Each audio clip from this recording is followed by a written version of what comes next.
Bhogapuram AP రాజకీయాన్ని కుదిపేస్తున్న అంశం.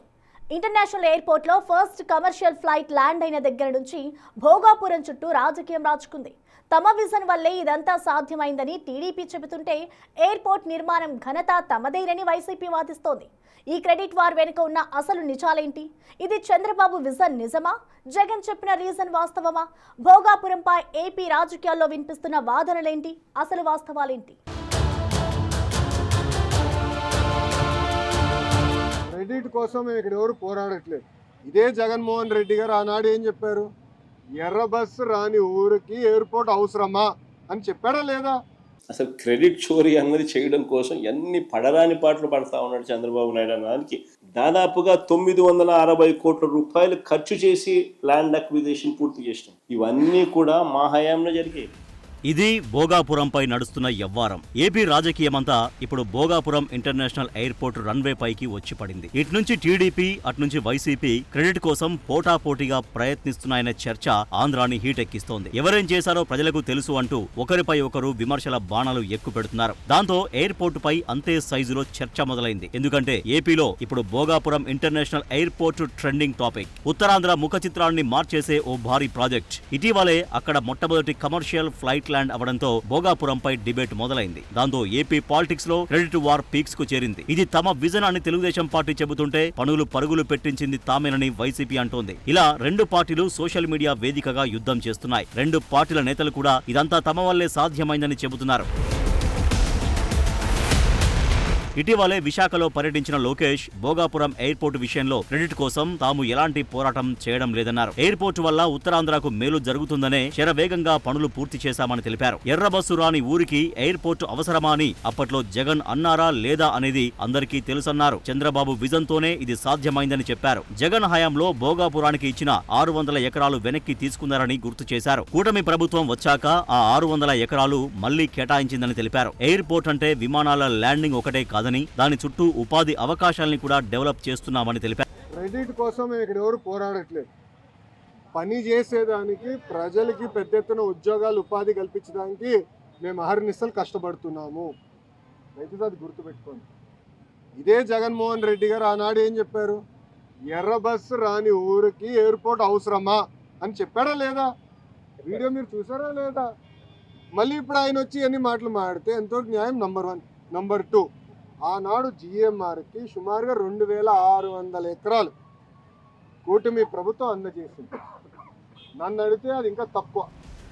ఎయిర్పోర్టుకు 15,000 ఎకరాలు, ఆ తర్వాత 5,000 ఎకరాలు కావాలన్నారని చెప్పారు. ఎయిర్పోర్టుకు వ్యతిరేకంగా 130 కోర్టు కేసులుంటే వాటన్నింటినీ అధిగమించి అనుమతులన్నీ తీసుకొచ్చి తానే శంకుస్థాపన చేశానన్నారు వైఎస్ జగన్. తాము అధికారంలోకి వచ్చాకే భోగాపురం ఎయిర్పోర్టు పనులను వేగవంతం చేశామన్నారు. 2026లో తొలి విమానం ల్యాండ్ అవుతుందని ఆనాడే చెప్పానన్నారు జగన్. అసలు క్రెడిట్ చోరీ అన్నది చేయడం కోసం ఎన్ని పడరాని పాటలు పడతా ఉన్నాడు చంద్రబాబు నాయుడు అన్నదానికి ఇది ఇంకొక ఎగ్జాంపుల్.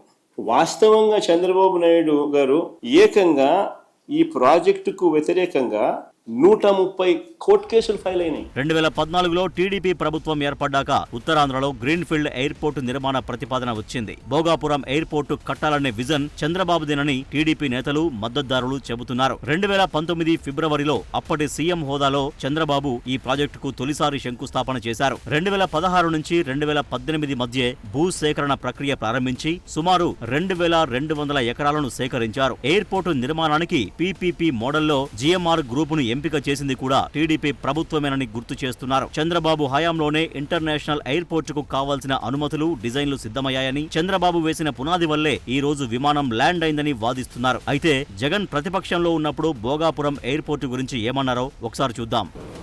ఉన్న విశాఖపట్నం ఎయిర్పోర్ట్లో మధ్యాహ్నం పూట పోతే ఈగలు తోలుకుంటున్నారు. 15,000 ఎకరాలు ఎయిర్పోర్ట్ పేరిట తీసుకోవడం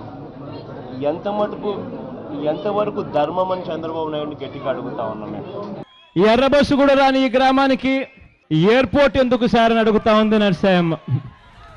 విన్నారుగా అప్పుడు జగన్ ఏమన్నారో. కానీ 2019లో జగన్ అధికారంలోకి వచ్చిన తర్వాత భోగాపురంపై టోన్ మారింది. తాను శంకుస్థాపన చేసే సమయంలో జగన్ ఏమన్నారో చూడండి. ఉత్తరాంధ్రకు మొత్తంగా రాష్ట్ర వైభవానికి కేంద్ర బిందువుగా భోగాపురం ఇంటర్నేషనల్ ఎయిర్పోర్టు 2026 నాటికి 2 రన్వేలతో ఈ ప్రాజెక్టు టేక్ ఆఫ్ అవుతుంది.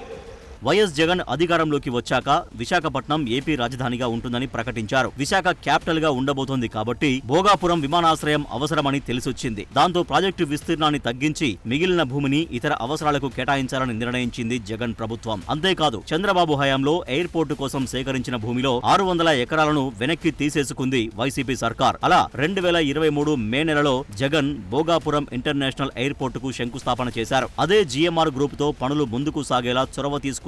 టీడీపీ హయాంలో భూసేకరణపై నమోదైన కోర్టు కేసులు, స్థానికుల వ్యతిరేకతను పరిష్కరించి పనులు వేగవంతం చేశారని వైసీపీ నేతలు చెబుతున్నారు. అందువల్ల భోగాపురం ఎయిర్పోర్టు క్రెడిట్ అంతా వైఎస్ జగన్దే అంటున్నారు. నిజానికి భోగాపురం లాంటి గ్రీన్ ఫీల్డ్ ఎయిర్పోర్ట్ 5 ఏళ్లలో పూర్తి కావడం అసాధ్యం. భోగాపురం విషయంలో చంద్రబాబు చూపిన విజన్ ఎంత ముఖ్యమో పనుల వేగవంతం కోసం జగన్ చూపించిన చొరవ కూడా అంతే ముఖ్యం. కానీ ఇది జగన్ హయాంలో అందుబాటులోకి రాలేకపోయింది. ప్రస్తుతం అధికారంలో ఉన్న కూటమి ప్రభుత్వం పనులు పూర్తి చేయడంలో స్పీడ్ పెంచి అనుకున్న సమయం కంటే ముందే దీన్ని ప్రజలకు అందుబాటులోకి తేవాలని చూస్తోంది.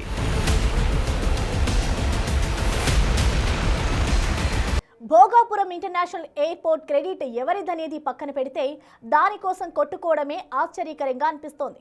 ఎందుకంటే ఎయిర్పోర్ట్ నిర్మిస్తుంది టీడీపీ డబ్బులతోనో వైసీపీ నిధులతోనో కాదు. అది ప్రజల సొమ్ము, ప్రజల కోసం కడుతున్న ప్రాజెక్ట్. ఏ ప్రభుత్వమైనా ప్రజల కోసమే కదా పనిచేసేది. అలాంటప్పుడు ఎవరి హయాంలో పూర్తయితే ఏమిటి? ఒక్కటి మాత్రం నిజం, భోగాపురంపై ఎయిర్పోర్ట్పై ఇంత చర్చ జరిగేందుకు కారణం విజనే. ఆ విజనే సరిగ్గా లేకపోతే భవిష్యత్ తరాలు ఎలాంటి ఇబ్బందులు ఎదుర్కొంటాయి?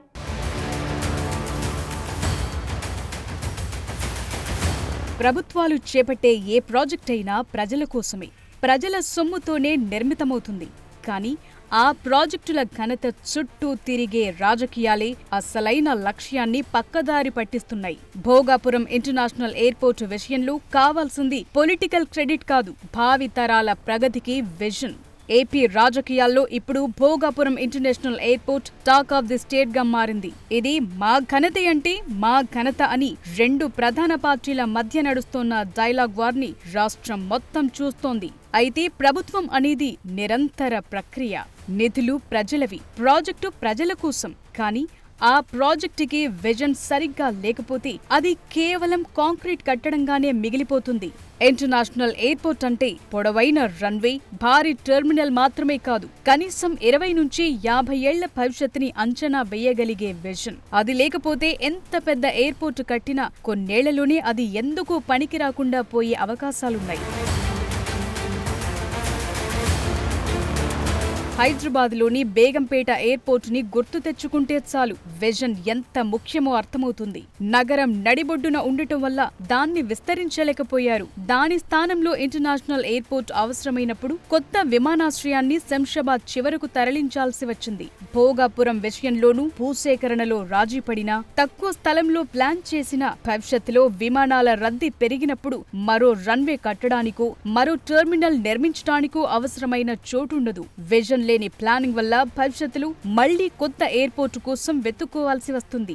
శంషాబాద్ ఇంటర్నేషనల్ ఎయిర్పోర్టు నిర్మాణానికి 5,000 ఎకరాలు సేకరించినప్పుడు కూడా అంతా ఇన్నెకరాలెందుకు, అంత దూరమెందుకు అన్నారు. కానీ ఇప్పుడున్న హైదరాబాద్ ఎయిర్పోర్టు విజన్ 18 ఏళ్ల కిందటిది. ఇంకో 100 ఏళ్లైనా ఎయిర్పోర్టుకు ఎలాంటి ఢోకా లేదు. భవిష్యత్తులో మరింత విస్తరించాల్సి వచ్చినా అవసరమైనంత భూముంది. అందుకోసమే భోగాపురం కోసం 2,000 ఎకరాలకు పైగా సేకరించారు.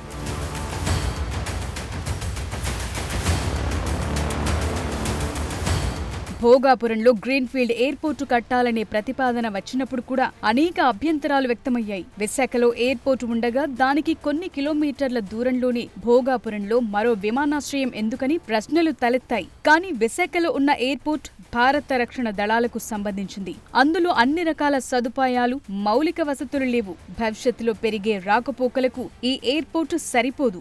రాబోయే కొన్నేళ్లలో విశాఖ సహా ఉత్తరాంధ్రలో పరిస్థితులు మారబోతున్నాయి. దిగ్గజ టెక్ కంపెనీలు రాబోతున్నాయి. ఉపాధి అవకాశాలు మరింత పెరిగే అవకాశాలున్నాయి. అందువల్ల రాకపోకలు కూడా అందుకు తగ్గట్లుగానే ఉంటాయి. వీటన్నింటికీ అనుగుణంగా ఇంటర్నేషనల్ ఎయిర్పోర్ట్ కూడా ఉండాల్సిన అవసరం ఉంటుంది. అది కూడా దశాబ్దాల పాటు ఎలాంటి ఇబ్బంది లేకుండా ప్రజలకు అందుబాటులో ఉండాలి. ఎందుకంటే ఎయిర్పోర్ట్ అనేది ఎకనామిక్ ఇంజిన్. భోగాపురం చుట్టుపక్కల ఇండస్ట్రియల్ కారిడార్లు, ఐటీ హబ్లు, లాజిస్టిక్ పార్కులు వచ్చేలా ప్లాన్ చేస్తున్నారు. దీనివల్ల స్థానిక యువతకు వేలాది ఉద్యోగ అవకాశాలు వస్తాయని చెప్తున్నారు. విజన్ ఉన్న నాయకత్వం ఎయిర్పోర్టుతో పాటు మల్టీ మోడల్ కనెక్టివిటీని డెవలప్ చేయాల్సి ఉంటుంది. అలా చేయకపోతే ఎయిర్ ప్యాసింజర్లు ట్రాఫిక్ లో చిక్కుకుని నరకం చూడాల్సి వస్తుంది. పార్టీలు మారొచ్చు, ప్రభుత్వాలు మారొచ్చు, కానీ రాష్ట్ర భవిష్యత్ మాత్రం మారకూడదు. భోగాపురం ప్రాజెక్టు విషయంలో క్రెడిట్ కోసం కొట్టుకోవటం కంటే ఆ ప్రాజెక్టు అంతర్జాతీయ ప్రమాణాలతో రాబోయే 50 ఏళ్ల అవసరాలను తీర్చాలనే వాదన గట్టిగా వినిపిస్తోంది. ఎవరు కట్టారన్నది చరిత్రలో మిగిలిపోతుంది, కానీ ఎలా కట్టారన్నది భవిష్యత్తును నిర్ణయిస్తుంది. విజన్ తో కూడిన అభివృద్ధి జరిగితేనే ఉత్తరాంధ్ర ఒక్కటే కాదు, మొత్తం ఆంధ్రప్రదేశ్ ప్రపంచ పటంలో నిలుస్తుంది.